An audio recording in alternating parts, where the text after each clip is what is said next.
His name is Jonathan Krantz. He is not my lover, he is my broker. I was trying to help Avril by quietly buying up as many Relton shares as I could. And you told Jack all this? Yes, everything over lunch the other day. I told him I was seeing Jonathan about selling stock in order to buy Relton shares. And that's what did it. The money. He accused me of not playing straight with him and then just slammed out. Which is why you didn't tell him in the first place. Yes. I'm a wealthy woman, Tom.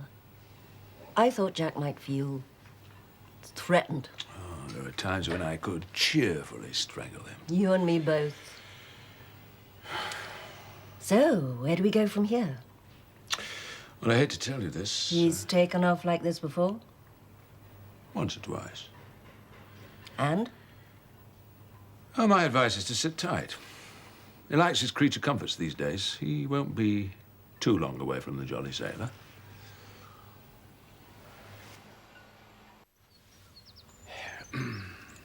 You know, I could represent Leo. Well, why don't you ask him to call me? You're sure Edward's going to prosecute, aren't you? Like most rich men, your grandfather craves what money can't buy. Love. Immortality. And for him, winning the America's Cup is another way of achieving it.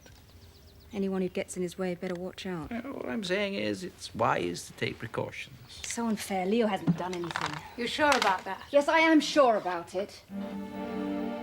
Of course I am.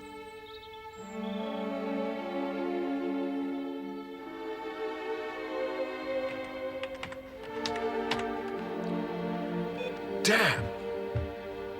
Tom? Bad day. Oh, the pits. What about you? Can't concentrate. Everything keeps coming back to Edward. Yeah, same here. Vindictiveness is in the Freer's blood, Tom. I'm frightened he's doing this to get back at me.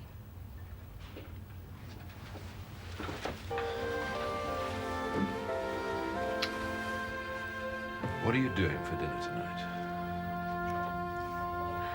I thought you'd never ask.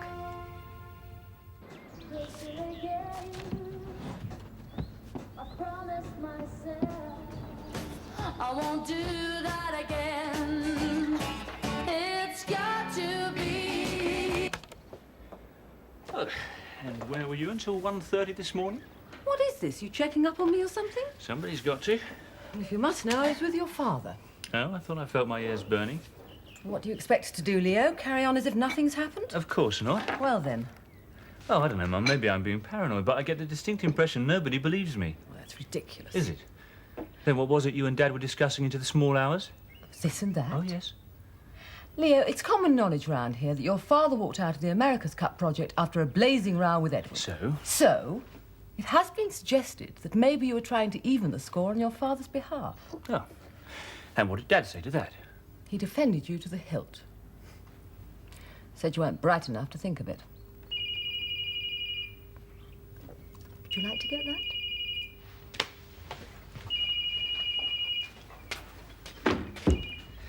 Hello, Leo Howard. Oh, good morning, Sergeant. What can I do for you? When? I see. Well, thank you for letting me know. Yeah. Problem. Sir Edward's solicitors just collected the plans from the police station. Apparently, he's instructed them to proceed with a civil action. Damn him. Nice to see you, Gerald. Sorry I couldn't oblige. Well, if you should change your mind... You'll be the first to know. Vicky, will you show Mr. Urquhart out? Oh, good morning, Miss Wilde. Hello, Gerald. How very nice to see you again. And you. Hello, Vicky. What's new? Anything I should know? Laura, have you got a minute? Yeah. Nice one. What? A stunt to be proud of. I have no idea what you're talking about. It's Relton Marine Freya once. His flunky was here offering me way over the odds for my shares. That figures. That figures. I've been jumping around like a cat on hot bricks thinking Charles Freya was gunning for us, and all the time it was Avril Rolfe he was after. And all you can say is that figures? Yes. Why? I wanted to know precisely what Charles Freer was up to before saying anything. Liar. You know, Ken, you have what the Americans call an attitude problem. I thought it was time you were taken down a peg or two. I see. And so, did you accept Except what? Freer's offer for your Elton shares? Perhaps we'll talk about it over lunch. After we've discussed my attitude problem.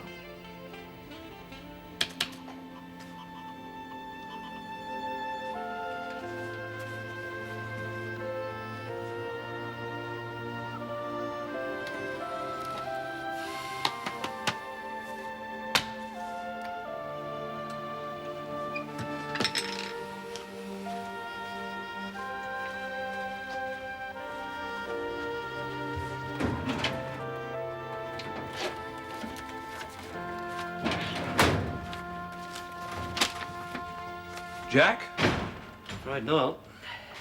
You haven't seen his plans for Arcadia by any chance, have you? No, I haven't, Bill, sorry. Oh, I don't know. We moan about the man when he's here, but when he's not, we don't seem to be able to get by without him. Any news? Not a word. I'm off to Charles Freer. If anybody needs him, that's where I'll be. Mermaid Yard. Oh, hello, Mrs. Annenberg. No, I'm afraid he's not. No, he's not here either. I'll call on her later. But he said he'd call on you later. That's right, bye. You went that far above the market price and he still turned you down? Yes. It's a bit out of character, isn't it? Masters isn't usually slow to snap up a fat profit. Yeah, well, I think I was to blame on that score. Oh, yes. Well, his new partner, the delightful Miss Wilde, came to visit me while you were in Malta. Why? Well, apparently Masters was labouring under the misapprehension that you were gunning for leisure cruise. Oh, I'm always willing to have a shot at our Ken, you know that. However, it's hardly top priority at the moment. No, but he worked himself up into quite a state about it. So, seduced by her charms, you informed the delightful Miss Wilde that I had no such intention. Oh, no. No. But she may have gained that impression. Yes, and now Masters knows that too. He can afford to hold me to ransom over his Relton shares. That would be the logical conclusion to draw. Yes, but? Well, I don't know. It's just a hunch. Well, let's hear it. Well, behind the teeth and smiles, I think Laura Wilde is out for one person only. Herself. And is therefore not the type to run errands unless there's something in it for her. Something she has in common with Avril, wouldn't you say? You know, I hate to think that Ken Masters has been worrying himself unnecessarily. Yes? I'm sorry to bother you, Mr. Freer, but Tom Howard's here. I told him you were busy. No, it's quite all right, Fiona. Show him in. I think you should cultivate your delightful Miss Wilde. See if you can't find out exactly what's going on. Gerald. Tom. Charles, I'm sorry to barge in like this, but I only need a moment. Oh, not a problem with the 6 meter, I hope. Oh, no. Well, nothing I can't handle anyway. What then? It's personal. Well, have a seat.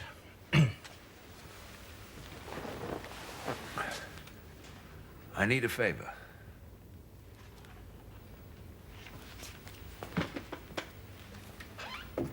I simply expect you to comply with the terms of the contract and deliver on time.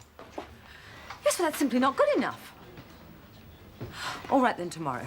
But I have to tell you, if your van is not here by 12 noon, then that's it. You can forget any further orders from Howard Brook. Goodbye. What's your problem? I don't know. I couldn't sleep. You know, from my office, it sounded as if Third World War had broken out. Oh, great. I don't know. What with temperamental designers and unreliable suppliers, I don't know why I bother. Things not looking so good for Leo, No. Sir Edward Freer is out for revenge. He's instructed his solicitors to take it to the High Court if necessary. Kids. You know, when they're young, we're forever telling them to grow up. And then when they do, we watch them make the same mistakes we did and wonder where it all went wrong. You never told me. Never told you what? But you've got children. I used to have. I don't have any more.